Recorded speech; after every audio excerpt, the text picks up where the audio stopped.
नत्वा सरस्वतीं देवीं शुद्धां गुण्यां करोम्यहं पाणिनीयप्रवेशाय लघुसिद्धान्तकौमुदीं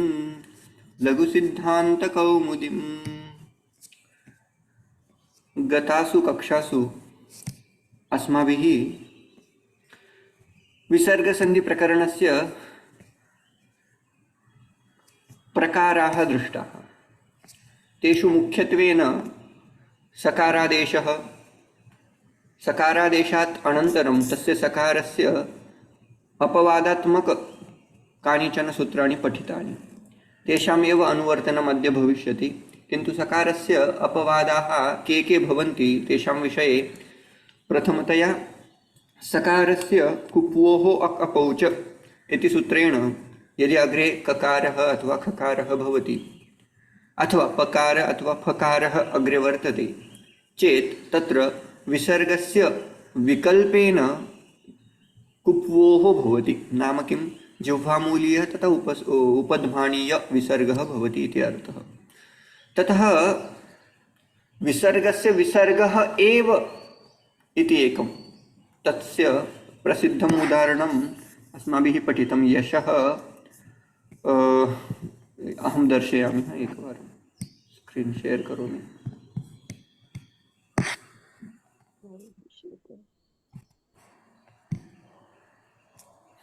अपवादात्मकम् इदं सूत्रं पठितं।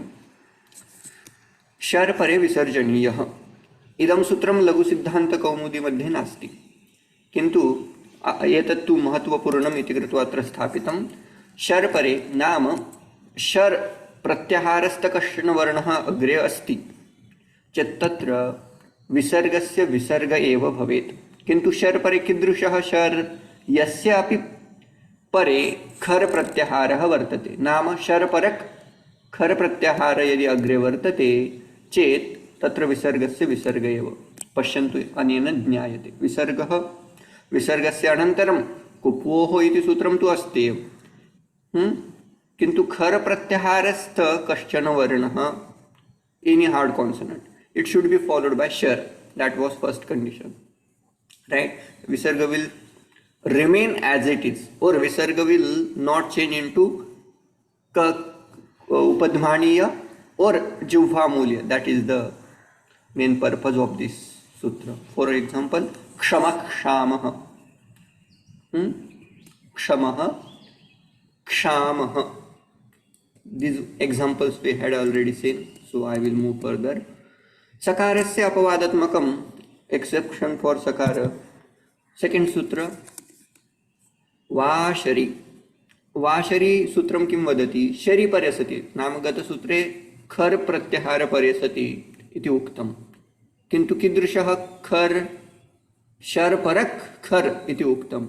अत्र तु तथा खर् परक् स्यात् इति किमपि न उक्तम्, अत्र केवलं शरि इति उक्तं। शरि विसर्गस्य विसर्गः वा विकल्पेन उक्तं, विसर्गस्य विसर्ग एव भवति इति अर्थः। विसर्गस्य विसर्गो वा इति तस्य लेखनं क्षम्यताम्, अत्र दोषः कृतः मया। विसर्गो वा, अस्तु, विसर्गस्य विसर्गो वा स्यात् इति अर्थः। हरिः शेते, अत्र विसर्गः अभूत्, विसर्गानन्तरं तत्र शर् प्रत्याहारस्थ षकारः वर्तते इति कृत्वा विसर्गस्य विसर्ग एव भवति इति अर्थः।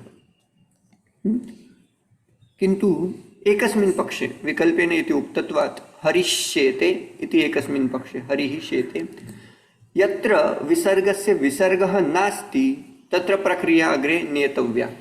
कथं? विसर्गस्य अभावपक्षे हरिस् विसर्गस्य सकारः भवति, केन सूत्रेण? विसर्जनीयस्य सूत्रं पूर्वमेव पठितम् अस्माभिः। हरिस् शेते, ततः अनन्तरं प्रक्रिया भवन्तः जानन्ति। हरिष्येते इत्यत्र स्तोः श्चुनाश्चुः इत्यनेन सूत्रेण श्चुत्वं भवति, तेन हरिष्येते इति शकारसहितं रूपं हरिष्येते। अपरस्मिन् पक्षे हरिः शेते। तथैव सर्वत्र एवमेव क्रमः। हरिः सुरेशः, हरिः सुरेशः, हरिः सुरेशः इति रूपद्वयम्। स्कन्दः षण्मुखः, तस्य रूपम् अनेन सूत्रेण वाश्यरि यदि क्रियते चेत् स्कन्दः षण्मुखः इति अनेन सूत्रेण। यदि इदं सूत्रं न प्रवर्तते, विकल्पेन क्रियते चेत् अभावपक्षे विसर्गस्य विसर्ग अभावपक्षे तत्र विसर्गस्य विसर्जनीयस्य सः इति सूत्रेण सकारः भवति स्कन्दस् षण्मुखः। ततः सकारस्य ष्टुनाष्टुः इति सूत्रेण मूर्धन्यषकारः स्कन्दः षण्मुखः इति। तृतीयं कुप्वोः कपूच। कवर्गे पवर्गे च परे यदि विसर्गः भवति, विसर्गस्य अनन्तरं यदि ककारः खकारः पकारः फकारः यदि अस्ति चेत् तत्र जिह्वामूलीयः उपध्मानीयः विसर्गः कर्तव्यः क्रमेण। तत्र आधिक्येन यद् ज्ञातव्यः अंशः अयं यत् कवर्गे पवर्गे कु पु इति यद्यपि उक्तं तथापि कु इति कथनेन केवल क ख वर्णानां ग्रहणं कर्तव्यं, तथा पु इति वर्गकथनेन प फ इति वर्गस्य इति वर्णानां ग्रहणं कर्तव्यं। क ख प फ इत्येषां ग्रहणम् एव कर्तव्यं। क ख ग घ ङ इति मृदुव्यञ्जनानि, इमानि मृदुव्यञ्जनानि सन्ति। मृदुव्यञ्जनानि परिविद्यन्ते चेत् विसर्गमध्ये तत्र परिवर्तनं भवति इति कृत्वा तत् अत्र विसर्गस्य जिह्वामूलीय अथवा उपध्मानीय तत्र भवितुं नार्हति। अस्तु, उदाहरणं किम्? इदम् उदाहरणम् अस्माभिः पठितं। नृन् पाहि इति रूपमासीत्, तत्र अनुनासिक अननुनासिक रूपं कृत्वा पञ्चरूपाणि तत्र भवन्ति। नृः पाहि, अत्र तु उपध्मानीयः विसर्गसहितम् इदं रूपद्वयम् अनेन सूत्रेण। अस्तु, बहूनि उदाहरणानि सन्ति। इदमपि एकं महत्त्वपूर्णम्। अक् अपौ च अपवादत्वेन सत्त्वशत्वो बहूनि तत्र यदि अष्टाध्याय्यां पश्यन्ति चेत् भवन्तः ज्ञातुम् अर्हन्ति। अहं दर्शयामि वा तदपि। स्वपदादौ अष्टाध्यायी.com इति सैट् वर्तते। तत्र यदि सर्च् कुर्वन्ति स्वपदादौ सूत्रपाठे चेत् लभ्यते। ततः आरभ्य इडायाः वा इति सूत्रं वर्तते।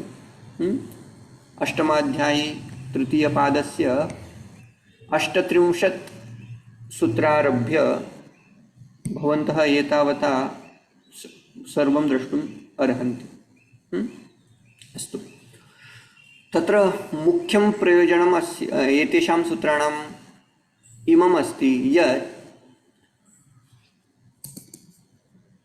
यदि विसर्गस्य पुरतः क ख यद्यपि आगच्छति किन्तु तत्र विसर्गस्य ककारः खकारः न कर्तव्यः।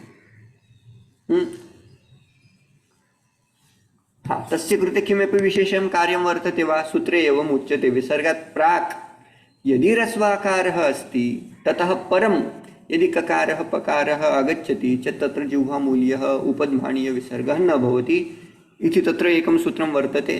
तेषां विचारः मास्तु। साक्षात् यशस् काम्यति इति रूपं मनसि भवतु। तथैव सर्पिष् काम्यति इति आसीत्, तत्र विसर्गः सर्पिः काम्यति, अन्ते गत्वा सर्पिष् काम्यति इति अन्तिमं रूपं तस्य भवति। रूपं स्मरन्तु, सूत्रं न आवश्यकं। नमस्करोति, पुरस्कारः, वाचस्पति इत्यादिकम् अस्माभिः सर्वं पठितम्। अस्तु, अधुना समरी एकवारं पश्यामः। विसर्गः भवति, कस्मात् भवति?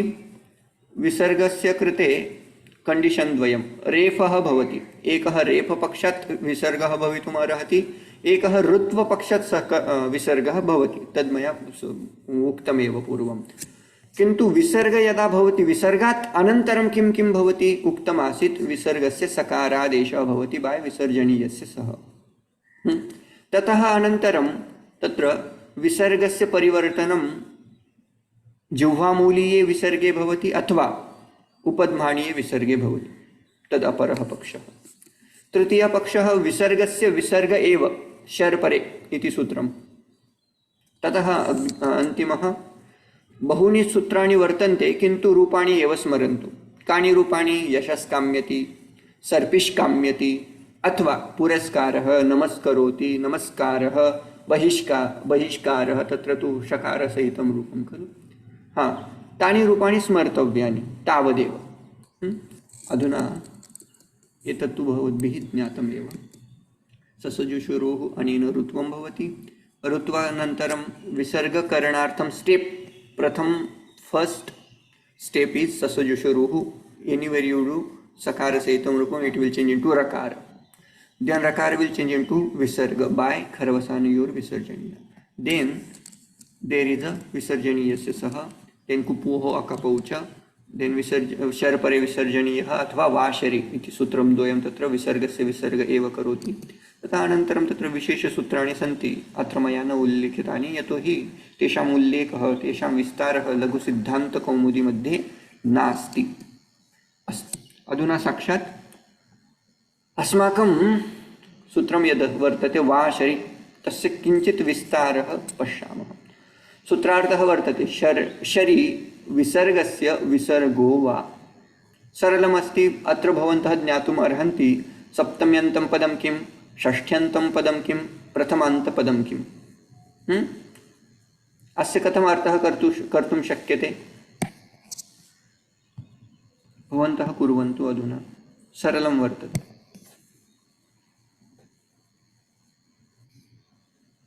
केनचित् कर्तव्यम्।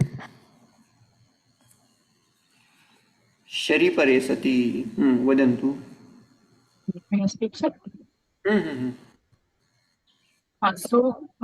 Shari visargasya visargo va. So va tells us it's an optional sutra. Va is avyayam. Shari will be saptami. Shari is saptami, right? Correct.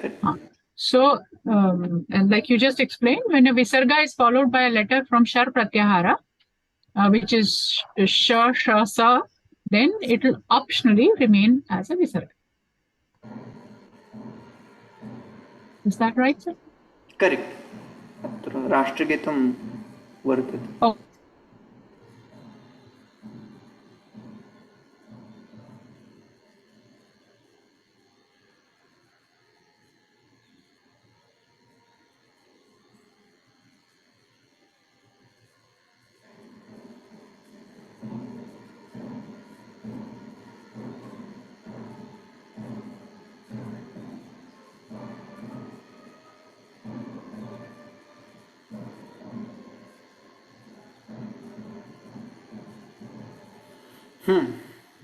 हाँ, सम्यक् सूत्रार्थः प्रतिपादितः। तत्र विसर्गस्य इति षष्ठ्यन्तं पदं, विसर्गः इति प्रथमान्तं यद् पदं वर्तते तत् सर्वदा, अद्य किं महाराष्ट्रदिनं खलु,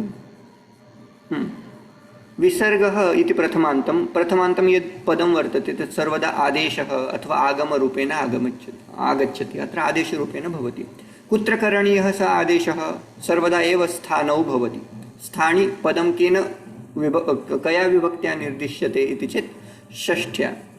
विसर्गस्य स्थाने विसर्गः एव आदेशरूपेण भवति। किन्तु निमित्तं किम् आवश्यकं? शरि नाम शकारः परिवर्तते, मूर्धन्यशकार यदि परिवर्तते अथवा सकारः वर्तते दन्त्यसकार चेत् तत्र विसर्गस्य विसर्ग एव इति। उदाहरणं हरिः शेति इति आसीत्, तस्य अनेन सूत्रेण हरिः शेते इमम् एव रूपं, विकल्पपक्षे तत्र हरिः शेयते इति भविष्यति।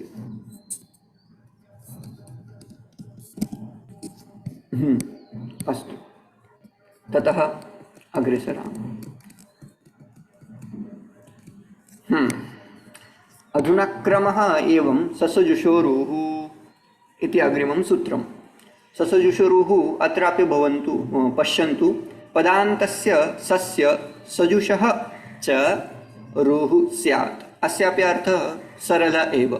पदान्तस्य सस्य इति एकं, सजुष इति कश्चन शब्दः, तस्यापि मूर्धन्यषकारस्य किं भवति?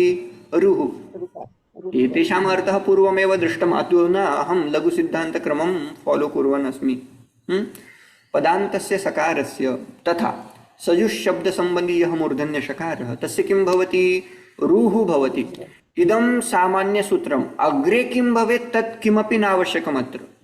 निमित्तमस्ति उत न तन्न द्रष्टव्यं। किं द्रष्टव्यं? पदान्तसकारः यत्र यत्र वर्तते तत्र तत्र ऋत्वं करणीयम्। उदाहरणं किं भवितुमर्हसि? सर्वेपि शब्दाः, उदाहरणं हरिस् इति, रामस्, पठतस् इत्यादिकं सर्वं। हरिस् इति प्रथमं सोपानं हरिस्। तस्य सकारस्य स्थाने अनेन सूत्रेण किं कर्तव्यं? ऋत्वं कर्तव्यं। हरिर्षेते इति द्वितीयं सोपानं। प्रथमसोपाने तत्र सर्वदा एव सकारः भवति, साक्षात् विसर्गः कदापि नायाति इति अर्थः। हरिस्, ततः ऋत्वं। ऋत्वकरणानन्तरं यद्यत् कार्यं भवितुमर्हति तत्तु अन्यः विषयः, किन्तु अस्य सूत्रस्य कार्यं किं? यत्र यत्र पदान्ते सकारः अस्ति तस्य ऋत्वकरणम् इमम् अस्य सूत्रस्य कार्यम्। अस्तु, तथैव सजुष इति शब्दविशेषः वर्तते, तस्य मित्रम् इति अर्थः भवति। विशिष्टः शब्दः, तस्य अत्र उल्लेखः सूत्रे एव साक्षात् कृतः। सजुषः अपि ऋत्वं भवति इति अर्थः। सजुष इति मूर्धन्यषकारः आसीत्, तस्य स्थाने किं भवति? ऋत्वं भवति। ततः तस्य रकारानन्तरं यदि खर प्रत्याहारस्थ कश्चन वर्ण आगच्छति अथवा अवसाने यदि रकारः अस्ति चेत् खरवसानयोर्विसर्जने अनेन विसर्गः भविष्यति, तावदेव। किन्तु अनेन सूत्रेण ऋत्वं भवति इति विशिष्टं कार्यं। तद् अनन्तरं किं किं कार्यं भविष्यति तत्तु अग्रिमः वर्णः यद् भवति रकारानन्तरं तस्य उपरि डिपेण्ड् भवति। अस्तु, रामास् सकारस्य ऋत्वं भवति रामार्, अनन्तरं तस्य विसर्गः भविष्यति। तथैव रामैस्, रामैर् इति रूपं भवति। पठतस्, पठतः इति रूपं भविष्यति। ऋत्वं भवति इति एव अर्थः। अधुना अग्रिमं सूत्रं वर्तते अतोरोरप्लुताद् प्लुते। इदम् अधुना विशिष्टं सूत्रम्। अत्र अप्लुत् इति ज्ञातव्यं। प्लुत् स्वरं भवन्तः जानन्ति। स्वराणां प्रकारत्रयं,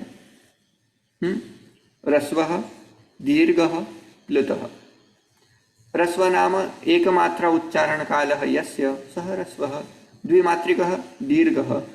प्लुतस्तु त्रिमात्रिकः अथवा मात्रत्रयम् अपेक्षा अधिका यदि वर्तते, अधिककालः अपेक्षते चेत् सः प्लुतः स्वरः।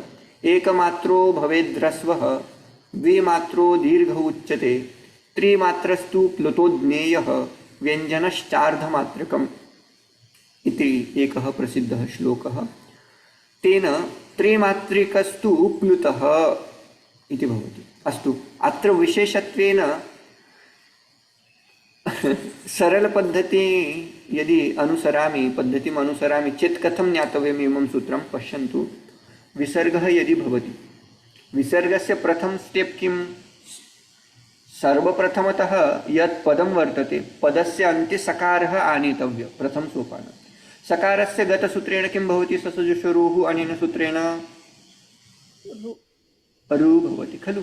अधुना रु अनन्तरं यदि रकारात् प्राक् ह्रस्व अकारः अस्ति, रकारात् अनन्तरं ह्रस्व अकारः अस्ति, तस्य रकारात् प्राक् अपि ह्रस्वाकारः भवेत्, रकारात् अनन्तरमपि ह्रस्वाकारः भवेत्। तेन किं भविष्यति? तेन रकारस्य स्थाने उः भवति। रोः उः इति तत्र पदच्छेदः। रोः उ स्यात्, उः स्यात्। किन्तु तैः बहु क्लिष्टतया प्रतिपादितं, तेषामपि प्रयोजनं वर्तते। अप्लुत् इति शब्दः स्थापितः, तस्य प्रयोजनं वर्तते।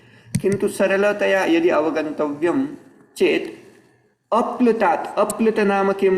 यः प्लुत् भिन्न वर्तते नाम किं? प्लुत् भिन्नः तु आकारः तथा प्लुत् आकारः समानमेव दृश्यते। आ तु भिन्नः। अत्र समानता वर्तते अ ततः अकारात् अनन्तरं थ्रि इति स्थापितं भवति, किन्तु उभयता दृश्यते समानमेव। चेत् भेदः कः? अत्र उच्यते अप्लुतात्, नाम किं? प्लुतभिन्न अकारात् कः अवशिष्यते? ह्रस्वाकार एव। प्लुतभिन्न यदि उच्यते तत्र दीर्घः तु न स्वीक्रियते, किन्तु ह्रस्वाकार इति ज्ञातव्यम्। अत्र पुनः पदस्य इति भवेत्। अस्तु अस्तु, पश्यन्तु, अति इति सप्तम्यन्तं पदम्। अति नाम किम्? अप्लुते अति, यः प्लुतभिन्न अकारः वर्तते निमित्तं प्राप्तम्। अत्र अतः अप्लुतात् अतः अकारः भवेत्। अतः नाम किं? ह्रस्व अकार एव। तकार स्थापितं खलु तपरस्तत्कालस्य, यत्र यत्र तकार स्थाप्यते यस्य अनन्तरं तकारः वर्तते तस्य एव ग्रहणं भवति। अस्माभिः पठितमासीत् तपरस्तत्कालेन। तकार के आकार के बाद यदि तकार रखते हैं तो ह्रस्व आकार का ही ग्रहण करेंगे। आकार के बाद यदि तकार रखते हैं तो दीर्घ आकार का ही ग्रहण करेंगे, ऐसे हमने पढ़ा था। तो यहाँ उन्होंने क्या बोला? अतः। अतः नाम किम? ह्रस्व अकारात् इति ज्ञातव्यम्। तथैव अति परे सति। अति परे सति मतलब क्या? यहाँ भी तकार उन्होंने रखा। ह्रस्व अकार परे सति, ह्रस्व अकारे परे इति ज्ञातव्यम्। अस्तु, किन्तु इदं तु पंचम्यन्तं पदम्। षष्ठी स्थान्यन्तं किं? स्थानिपदं किं? परस्य रोः उभयोः षष्ठी विभक्तिः। नाम रकारः अपेक्षितः, रकारस्य स्थाने परिवर्तनं भविष्यति। किन्तु कस्मात् परः भवेत् सः रकारः इति चेत् ह्रस्व अकारात् परः यदि रकारः, इदं पश्यन्तु, रकारः अपेक्षितः, किन्तु कीदृशः रकारः? ह्रस्व अकारात् परः अयं रकारस्य। नाम किं? रकारात् पूर्वं सर्वदैव तत्र अकारः अपेक्षितः। अस्तु, रकारात् अनन्तरम् अप्लुते अति इति उच्यते। नाम किं? रकारात् परम् अपि ह्रस्व अकार एव भवेत्। ततः किं भवति? रकारस्य उः भवति इति सरलम्। बहु सरलं वर्तते। एवमेव अवगच्छन्तु। रकारः अपेक्षितः, रकारात् पूर्वं ह्रस्व आकारः अपेक्षितः, रकारात् परं ह्रस्व आकारः अपेक्षितः। तेन किं भवति? रकारस्य उत्वं भवति इति अर्थः। अस्तु, उदाहरणं पश्यामः। शिवस् अर्चः, प्रथमं सोपानं सकारसहितं। सकारस्य किं भवति? ससुजुषो रुः इति सूत्रेण तस्य ऋत्वं भवति। शिवर् अर्चः। अधुना रकारः प्राप्तः। रकारात् प्राक् किम् अपेक्षितः? ह्रस्व अकारः अस्ति वा? वकारमध्ये ह्रस्व अकारः अस्ति। रकारात् परमपि किम् अपेक्षितं? ह्रस्व आकार एव अपेक्षितः। चेत् अधुना अस्य रकारस्य किं भवति? शिव उ, रकारस्य स्थाने उ आगच्छति। अधुना उकारस्य किं भवति? भवन्तः जानन्ति एव। किं भवति? अत्र वकारमध्ये अकारः अस्ति, ततः अनन्तरम् उ अस्ति। तयोः मध्ये किं कर्तव्यं? सन्धिकार्यं कर्तव्यम्। अकार प्लस उकार किं भवति? गुणादेशः। ओ शिवो अर्चः। ओ अनन्तरमपि एकं कार्यं वर्तते, स्वरसन्धौ अस्माभिः पठितं। किम्?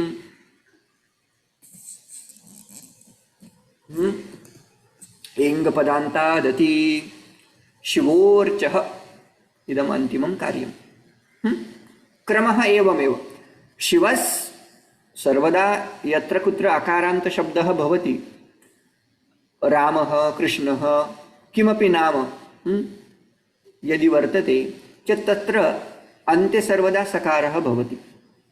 सकारस्य अनन्तरं किं भवति? ऋत्वं भवति। बाय ससुजुषु रुः। तत्तु सामान्यसूत्रं सर्वदैव प्रवर्तते, यतोहि तत्र निमित्तं किमपि न उक्तं, तत्करणीयम् एव इति कृत्वा शिवर् इति अभूत्। ततः अनन्तरं तस्य रकारस्य किं भवति इति प्रश्नः। किं किं भवितुमर्हति? यदि रकारस्य अनन्तरं खर् प्रत्याहारस्थ कश्चन वर्णः भवति चेत् खरवसानयोर्विसर्जनीयः तेन विसर्गः भवितुमर्हति। यदि खर् प्रत्याहारः नास्ति, मृदुव्यञ्जनं किमपि वर्तते अथवा स्वरः अग्रे वर्तते, स्वरेषु अपि ह्रस्व आकारः यदि अस्ति चेत् किम् अनेन सूत्रेण तत्र उत्वं भवति। इदमेकं सूत्रं वुत्वकरणस्य, एकम् अग्रे पठिष्यते। अस्तु, तेन किं रूपं जातं? शिव उ अर्चः। तथा अग्रिमं कार्यं भवन्तः पठितवन्तः इति कृत्वा अस्य विस्तारः मास्तु। आद्गुणः एङ्गपदान्तादति। अस्ति अग्रिमं सूत्रं, सरलं सूत्रमस्ति हसि च। इदं सूत्रमपि किं करोति? उत्वमेव करोति, रकारस्य उत्वमेव करोति। किन्तु किं परे सति? गतसूत्रे अप्लुताद् अप्लुते अति इति उक्तमासीत्। अत्र किम् उच्यते? हसि च। हस् इत्यस्य कः अर्थः?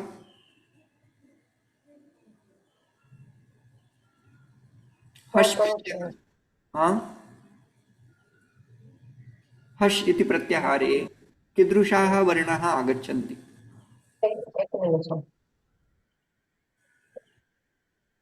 Soft consonant, correct.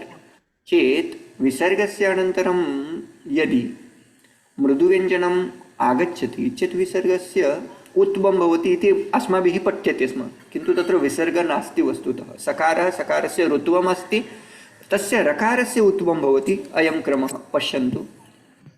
पुनः संहितायाम् इति अधिकारे एङ्गपदान्तादति अति इति अनुवर्तते एव। ततः ऋत उत् इति सूत्रस्यापि अनुवृत्ति तत्र भवति ऊहु इति। ततः अतोरोरप्लुतात् प्लुते इति गतसूत्रम् अस्माभिः पठितं। ततः अनुवर्तते हसि च। हसि च सूत्रस्य अर्थः कथं कुर्मः इति चेत् पश्यन्तु। अनुवर्तनम् अनुवृत्तिः तत्र स्वीकर्तव्या। अतोरोरप्लुताद् प्लुते इति सूत्रात्। ततः समानमेव सर्वम्। अप्लुतात् अतः इति गतसूत्रात् आनीतं। परस्य रोः गतसूत्रादेव तस्य अनुवर्तनं कृतः। ऊहु स्यात् इदं सर्वं गतसूत्रात् आगतम्। अतोरोरप्लुताद् प्लुते इत्यस्मात् सूत्रात् सर्वः अर्थः अनुवर्तते। अत्र किम् ऐड् कृतं? हसि, तावदेव। गतसूत्रमध्ये किं स्थापितमासीत् तदपि दर्शयामि। अनुवृत्ति समाना एव, पश्यन्तु। अप्लुतात् अतः परस्य रोः ऊहु स्यात्। अयं पाठ समान एव, पश्यन्तु। अप्लुतात् अतः अत्र परस्य रोः ऊ स्यात्, एतत् समानमेव। एतत् साक्षात् अग्रिमे सूत्रे अनुवर्तते। किन्तु अत्र निमित्तं किम् आसीत्? अप्लुते अति नाम किं? ह्रस्व अकारे परे। भेदः अयमेव आसीत्। ह्रस्व अकार परे अत्र निमित्तम् आसीत्। अग्रिमे सूत्रे निमित्तं किं? हसि च। हसि च नाम किं? मृदुव्यञ्जनम् इति अर्थः। पश्यन्तु अधुना। अप्लुताद् अतः परस्य रोः ऊहु स्यात्। मया तत्र सन्धिविच्छेदः कृतः, तावदेव। अप्लुतादतः परस्य रोरु स्यात् इति तत्र साक्षात् लघुसिद्धान्तकौमुदी वर्तते। अत्र किञ्चित् सन्धिविच्छेदं कृत्वा रूपाणि स्थापितानि। निमित्तं किं वर्तते? सप्तमी निमित्तं न श्रुतः मया।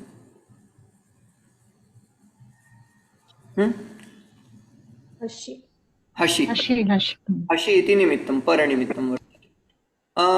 षष्ठ्यन्तं पदं किं? पदद्वयं वर्तते षष्ठ्यन्तं। परस्य इति एकं पदं, रोः यथा गुरोः इति द्वितीयं पदं। परस्य रोः इति अभूत्स्थाने यस्मिन् आदेश आगमादिकं भवति तत्। अस्तु, आदेशरूपेण किं विधीयते? उहु। किन्तु तस्य अस्य सूत्रस्य कृते पूर्वनिमित्तम् अपि अपेक्षते। पूर्वनिमित्तं किं स्यात्? रकारात् पूर्वं किं स्यात्? ह्रस्व अ। ह्रस्व अ इति कथं ज्ञायते? अनेन ज्ञायते। प्लुतभिन्न ह्रस्व अकारः। प्लुतभिन्न ह्रस्व अकारः। अस्तु, प्लुतभिन्न इति उक्तत्वात् ह्रस्वाकारस्य ग्रहणं तु भवति एव। ह्रस्वाकारः भवेत्, ततः अनन्तरं रकारः भवेत्, रकारात् परं हसि नाम मृदुव्यञ्जनं भवेत्। मृदुव्यञ्जने परे सति रकारस्य उः भवति इति अर्थः। उदाहरणं समानमेव, किञ्चित् भेदः। गत उदाहरणे शिवः अर्चः इति आसीत्, अत्र किञ्चित् भेदः कृतः, शिवः वन्द्यः। अर्थः समानमेव। शिवस् इति प्रथमं सोपानं, तस्य सकारस्य ऋत्वं भवति बाह्यससजुषरुः। ऋत्वाकरणानन्तरं तत्र शिवर् प्लस् वन्द्यः इति अवशिष्यते। अधुना रकारात् प्राक् किम् अपेक्षितः? ह्रस्वाकारः अपेक्षितः अस्ति वा? शिव इत्यत्र वकार उत्तर अकारः अस्ति, सः ह्रस्वः अस्ति, प्लुतभिन्न ह्रस्वाकारः वर्तते। अस्तु, रकारात् अनन्तरं किम् अपेक्षते? हसि। अत्र वकार हस् प्रत्याहारे आगच्छति वा? आगच्छति एव। इति कृत्वा तस्य रकारस्य किं भवति? उत्वं भवति, उकारः भवति। शिव उ वन्द्यः इति अभूत्। अधुना किं कर्तव्यं? वकार उत्तर अकारः अस्ति, ततः उ इति आगतः। अकार प्लस उकारः किं भवति? शिवो वन्द्यः इति अन्तिमं रूपं। ततः पूर्वरूपः भवति वा? अत्र भवति वा पूर्वरूप इत्यादिकं? यथा शिवोर्चः इति कृतम् आसीत्, अत्र भवति वा? शिवोन्द्यः इत्यादिकं भवति वा? सरलः प्रश्नः न भवति। किं किम् अपेक्षते पूर्वरूपस्य कृते? पदस्य अन्ते एकारः अपेक्षितः अथवा ओकारः अपेक्षितः। ओकारात् परं सर्वदैव ह्रस्वाकारः भवेत्, तदैव तत्र पूर्वरूपं भवति। एङ्गपदान्तात् अति नाम किं? ह्रस्वाकारः। अस्तु, शिवो वन्द्यः, अत्र अन्तिमं रूपं भवति शिवो वन्द्यः। ज्ञातम् एतत्?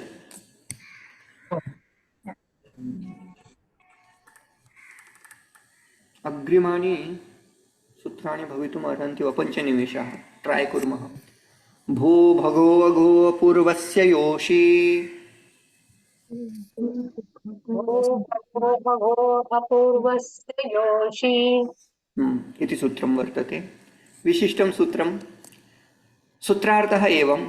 एतत् नाम किं? भो भगो अघो अपूर्वस्य। एतत् पूर्वस्य नाम भो पूर्वस्य, भगोस् पूर्वस्य, अघोस् पूर्वस्य अथवा अकार पूर्वस्य। किं भवति? रोः यदि रकारः भवति ततः अनन्तरं भोस् इत्यत्र सकारः भवति, तस्य ससजुषरुः इति भवति। भोर्, भगोर्, अघोर् तथा रामर् इति यदि अकारान्तशब्दः वर्तते चेत् तस्य रकारस्य यकारादेशः भवति। कदा? अशि परे सति। अधुना निमित्तं किम्? आदेशः कः? तथा षष्ठ्यन्तपदं किं? तद्भवद्भिः अवगन्तव्यं। वदन्तु, निमित्तं किं? परनिमित्तं किम् अस्ति? अशि। अशि। अशि इत्यस्य कः अर्थः? अश्प्रत्याहार। अश्प्रत्याहारे के वर्णाः भवन्ति? सर्वेपि स्वराः, ततः मृदुव्यञ्जनानि। नाम यदि सामान्यतया कथम् अवगन्तव्यं? यदि विसर्गात् अनन्तरं यदि स्वरः वर्तते अथवा मृदुव्यञ्जनं वर्तते, स्वरात् प्राक् यदि अकारः वर्तते चेत् तस्य विसर्गस्य यकारः भवति इति अर्थः। यकारः भवति, एतद् अवगन्तव्यम्। एकमेकम् उदाहरणम् अहं वदामि, तेन स्पष्टता भविष्यति। रोः इति षष्ठ्यन्तं पदं, किन्तु कीदृशः रकारः? भूपूर्वः, भगोस्पूर्वः, अघोस्पूर्वः अथवा अकारपूर्वः इति छेद कृत्वा अवगन्तव्यः विषयः। अस्तु, यः प्रथमान्तं नाम किम् आदेशरूपेण यकारः भवति निमित्तं किम् अशिपरे सति अस्तु अश् नाम सर्वेऽपि स्वराः सर्वमृदुव्यञ्जनानि भगो भोस् भगोस् अघोस् इति निपाताः वर्तन्ते तेषां सम्बोधने एतेषां प्रयोगः भवति भोः अथवा हे इति उच्यते खलु केचन तत्र भोः इति शब्दप्रयोगं कुर्वन्ति भगोः हे भगवन् इति तस्य अर्थः हे भगवन् अघोस् इति अपरं सम्बोधनं अघोस् इत्यस्य हे पापी हे पापिन् इति अर्थः भवति अस्तु भोः इत्यस्य हे भगोः हे भगवन् अघोः हे पापिन् इति अर्थः अस्तु तस्य विस्तारः किञ्चित् अधुना दर्शयामि देवास् इह इति उदाहरणं देवास् इह अत्र सकारस्य सर्वप्रथमतया ऋत्वं भवति बाय् ऋत्वं केन भवति न विस्मर्तव्यं ससुजुषोरुः इदमेव सूत्रं ऋत्वकरणस्य ससुजुषुरुः तेन देवार् इह इति अभूत् अधुना रकारः अस्ति रकारात् प्राक् किम् अपेक्षते अपूर्वः अपेक्षते अपूर्व नाम किम् अत्र अकार अत्र इतः तकार इत्यादिकं न स्थापितम् इति कृत्वा अष्टादशभेदानां अत्र स्वीकारः कर्तुं शक्यते ह्रस्वाकार दीर्घाकार प्लुताकार कोऽपि भवेत् इति अर्थः अस्तु अत्र दीर्घ आकारात् परं रकारः अस्ति ततः किम् अपेक्षते अशि अपेक्षते इकारः अश् प्रत्याहारे आगच्छति वा आगच्छति स्वरमध्ये आगच्छति इति कृत्वा रकारस्य स्थाने किं भवति यकारः भवति बाय् भो भगो अघो अपूर्वस्य योषि इति सूत्रेण अधुना स्थितिः एवं देवा य इह अधुना अस्य यकारस्य लोपः भवति बाय् लोपशाकल्यस्य सूत्रार्थं यदि स्मरन्ति चेत् अधुना इदं ज्ञातुं शक्यते यकारात् तत्र दर्शयामि वा तदपि अस्तु पुस्तकम् उद्घाटयन्तु अहं पुस्तकेषु एव दर्शयामि समयः अस्तु समयः समाप्तः अत्र समापयामि यकारस्य लोपकरणानन्तरं किम् अपेक्षते किम् तत्र भवति देवा इति अवशिष्यते इह इति अवशिष्यते देवा इह तत्र सन्धिकार्यं न कर्तव्यं किमर्थं तत्र असिद्धं वर्तते इति कृत्वा कदापि यत्र यत्र लोपः भवति सन्धिकार्यं न करणीयम् एकस्मिन् पक्षे लोपः शाकल्यस्य विकल्पे नास्ति इति कृत्वा यकारस्य लोपः भवति चेत् देवा इह लोपाभावपक्षे यकार तथैव अवशिष्यते यकारः तत्र इकारः तस्मिन् गच्छति देवा इह इति अपरं रूपम् अस्तु एतावता एव श्वः पुनः अस्य विस्तारः वयं पश्यामः एव अर्जुन उवाच इति अपरम् उदाहरणम् एवमपि इदमपि रूपं भवति इत्थमपि रूपं भवति किन्तु कदापि